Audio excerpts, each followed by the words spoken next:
میرا جملہ پرانا ہے، انسان پیدا ہی ہوا ہے صرف عشق کرنے کے لیے. عشق غرض خلقت انسان عشق ہے. عشق. لیکن یہ بیماری جو اس کے علاوہ ہو جاتی ہے،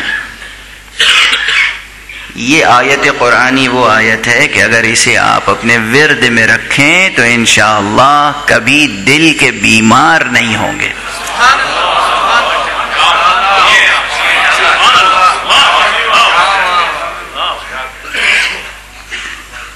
والذین آمنوا وتطمئن قلوبهم بذکر اللہ الا بذکر اللہ تطمئن القلوب. یہ آیت سورہ مبارکہ رعد کی 28ویں آیت ہے. سورہ 13واں سورہ ہے، 28ویں آیت ہے. یہ آیت جو شخص اپنے ورد میں رکھے، ذکر میں رکھے اور سجدے میں جا کر یہ آیت پڑھے، اس کا دل ہمیشہ سلامت رہے گا انشاءاللہ.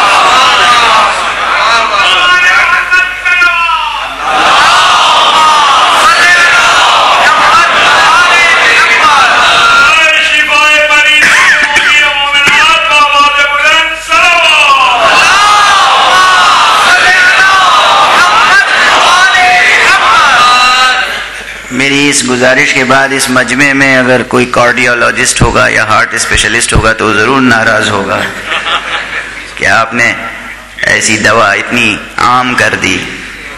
لیکن بہرحال ہم ممبر پہ آتے ہی ہیں دوا بانٹنے کے لیے.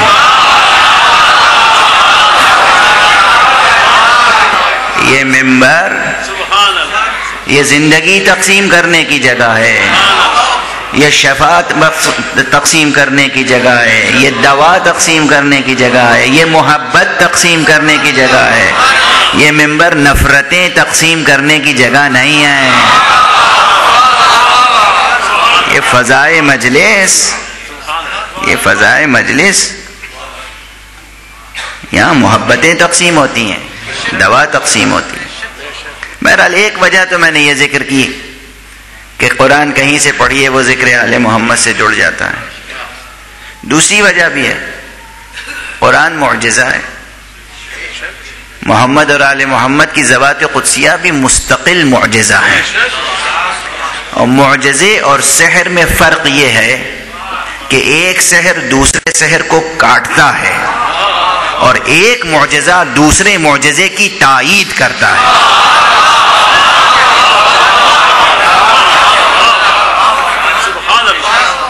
محمد کی ذات گرامی خود معجزہ ہے، قرآن معجزہ ہے. قرآن محمد کی تصدیق کرے گا، محمد قرآن کی تصدیق کرے گا. ذات گرامی علی ابن ابی طالب خود ایک بڑا معجزہ الہی ہے. قرآن بھی ایک بڑا معجزہ الہی ہے. علی ہمیشہ قرآن کی تصدیق کریں گے، قرآن علی کی تصدیق کرے گا. ذات گرامی زہرا ایک معجزہ الہی ہے، قرآن بھی ایک معجزہ الہی ہے. یہ اس کی تصدیق کریں گی، وہ ان کی تصدیق کرے گا. کربلا خود ایک معجزہ ہے. کربلا صرف سانحہ نہیں ہے، کربلا صرف ایک المیہ نہیں ہے، کربلا صرف ایک تاریخی واقعہ نہیں ہے، کربلا ایک معجزہ ہے.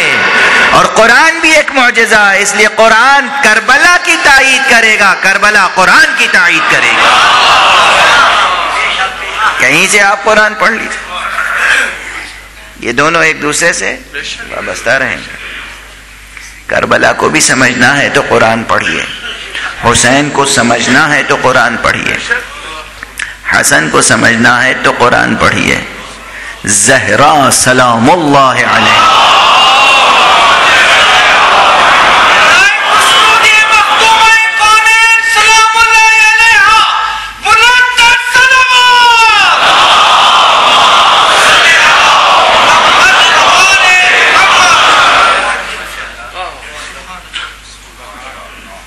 آپ کہیں گے کہ میں نے مقرر اسی وقت اسی گفتگو میں باقی معصومین کا نام تو لیا، لیکن جناب زہرا کے نام پر خصوصی طور پر ٹھہر گیا. ایک خصوصی عظمت اس نام کے ساتھ جڑی ہوئی ہے. میں کیا کروں؟ اس نام، اس ذات کے ساتھ ایسی خصوصی عظمت جڑی ہوئی ہے کہ خود جب یہ ذات گرامی آتی تھی تو نبوت کھڑی ہو جاتی. صحیح ترمذی اٹھا کے دیکھیں، صحیح ترمذی، اس میں یہ روایت موجود ہے کہ جب جناب زہرا سلام اللہ علیہ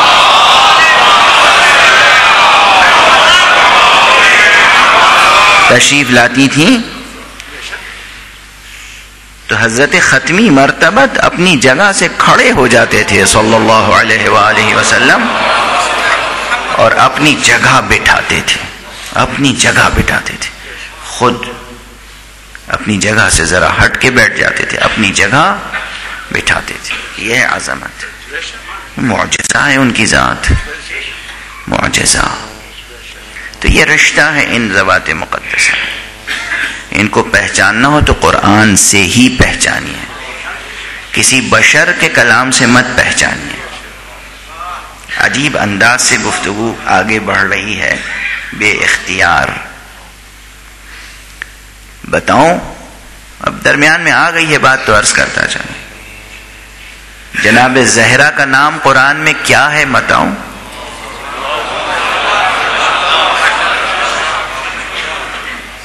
یہ بات میں کہیں کہہ چکا ہوں. جب لوگ پوچھتے ہیں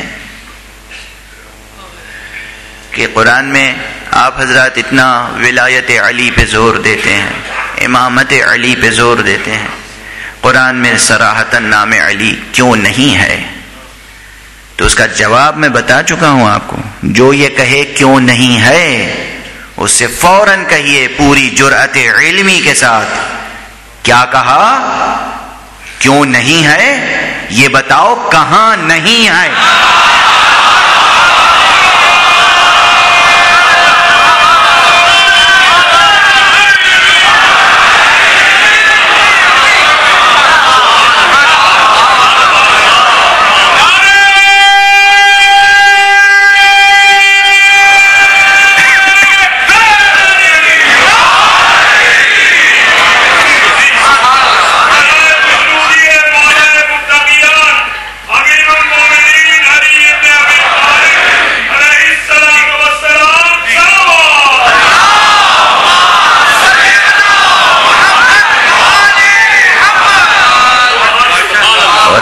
کہاں نہیں ہے نام علی؟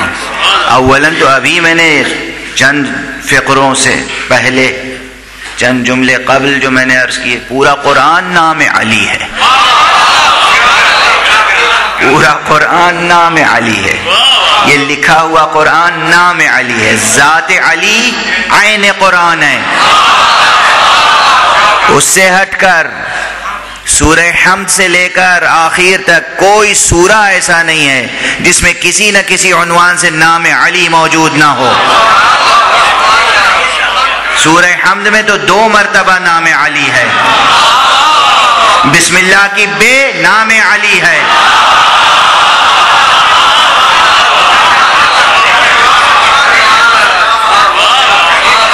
صراط المستقیم نام علی ہے.